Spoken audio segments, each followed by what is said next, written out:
मित्रों नमस्कार। सुधीर पांडे पूर्वांचल के यूट्यूब चैनल पर आपका स्वागत है, अभिवादन है, अभिनंदन है। मेरा थंबनेल है मनीष की रिहाई, तेजस्वी की रिलाई और सरकार की विदाई तय है। तो आइए समझते हैं कैसे।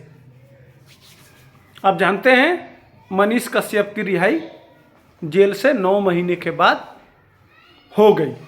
मनीष निकलते कहा कि जिस कंस की जो सरकार है उससे मुक्ति हम बिहार को दिलाएंगे। तो पहला हो गया मनीष कश्यप की रिहाई। हम इतना इंतजार किए, लोगों को विश्वास नहीं हो रहा था और तरह तरह का प्रोपेगेंडा चल रहा था कि मनीष कश्यप बाहर नहीं आएगा। मनीष कश्यप एक साल के अंदर निकल ही नहीं सकता है किसी सूरत में, कभी भी कोई कुछ भी कर ले। अब तो वो गया, बाहर नहीं निकलेगा, फंस गया, देशद्रोही है, उसके ऊपर ये है, ऐसा है, वैसा है। क्या हुआ?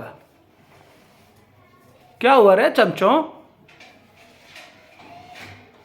हो गया, आया ना बाहर। अब आते हैं तेजस्वी की रेलाई। निकलते कुछ लोग जानते ही ये चमचे तेजस्वी ने निकलवाया, तो तेज प्रताप ने समर्थन किया है मनीष कश्यप का। चाह रहे हैं कि निकल जाए, इसलिए कि सब जानते थे। देखे होंगे कुछ दिन पहले, एक तो ये संतोष रेणुवाला में बताया, उसके कुछ दिन पहले मीडिया वाले तेज प्रताप ने मनीष कश्यप का बहुत सहयोग किया है, अब उसको निकालना चाहते हैं। डर कि निकलेगा तो रेलेगा, रेलान का डर। सरेंडर हो गए, घुटना टेक दिए, आ गए औकात में। निकलते निकलते बजाया ना, तो वहां चल रहा था भाई साहब तेज प्रताप। अगर इतना ही समर्थन था तो जिस समय मनीष कश्यप की मां जब तुम्हारे घर पे गई थी मिलने के लिए, तो तुम्हारी बहनें, तो लालू यादव की पत्नी राबड़ी देवी, लालू यादव क्या कह रहे थे? चेहरा देखना पसंद नहीं किए थे। नोट कर लीजिए, ये दिन बात भूलना नहीं चाहिए। हम लोग एक एक चीज नोट करके रखे हैं, मीडिया वाले हैं। बिहार के वासियों ये नोट करना कि वो माँ है। माँ किसी की भी माँ हो यार, माँ की गलती नहीं थी ना। तुम्हारी दुश्मनी मनीष से हो सकती है। मनीष ने सरकार गिराने के लिए कहा था। उसका भाई और उसकी माँ कही थी क्या? लेकिन उसकी माँ गई थी। एक माँ अपने बेटे का दर्द लेके गई थी, और यह लालू परिवार मिलने से मना कर दिया था। याद है? नोट कर लीजिएगा, एक एक चीज मैं नोट करता हूं। इसका भाई भी प्रयास किया था कि तेज प्रताप से एक बार मिल ले। तेजस्वी तो खैर पूछना ही नहीं है, वो तो बड़का सुपर बास हो गए हैं। निमंत्रण दिया गया था, वो दिए थे बाबा बागेश्वर बाबा कि आ जाओ, क्या करना है भाई। संतों के लिए तो सारी दुनिया होती है। तो कहते हैं ऐसे ऐसे चिट्ठी बहुत आती है, तो तुम्हारे जैसे नेता भी बहुत हमारे इस पे रहते हैं। जो हमारे साधु संतों का न समझता हो वो हमारे इसी पर न रहेगा भाई। तुम्हारे पूरे परिवार की बात कर रहा हूं। जो साधु संतों का सम्मान नहीं करेगा उसकी इज्जत इसी तरह से मिलेगी, और नहीं तो अपनी आदतें सुधार लो। तो हाँ, तो उसका भाई भी मिलने का प्रयास किया गया था। उसका भाई कोई अपराधी था? मिल के उसको ढाढ़स ही बता देते। उसकी माँ से मिलके उसके आंखों को पहुँचे, दर्द ही सुन लेते, तो जनता कहती कि चलो भाई, लालू परिवार ने बात तो सुना उसकी माँ का, उसके भाई से मिले तो चाह रहे होंगे, हो सकता है। लेकिन इतनी दुश्मनी अब तेल लगा रहे हो सांडा का, कहाँ है? ये सब नहीं चलता है भाई। कितना भी फेंट लो, अब वो निकलते, अब उधर से जवाब मिल रहा है। देख रहे हो ना, वो जो 24 घंटा माइक नाच रहा है, और जो जुआ जो लगा, वो किसी के पैसे से नहीं आए हैं। सत्ता का डर नहीं है, उनको कोई पैसा नहीं भेजता है। और यह फौज मनीष कश्यप खड़ा किया है, और महीना में हजारों कमाते हैं ये पत्रकार। और मनीष कश्यप अपना फेस दे के किसी भी लड़के को कमवा सकता है 10 पैसा। और अपने बाप की वजह से नहीं, यह नहीं है कि उसके बाप मुख्यमंत्री रहे हैं, अपने बूते पे इस लायक बना है कि किसी बच्चे को, कोई बेरोजगार हो, माइक लेके चला जाए, अगर मनीष कश्यप पे बोलना शुरू करे तो वह एक 10 पैसा कमाने लायक बना देता है।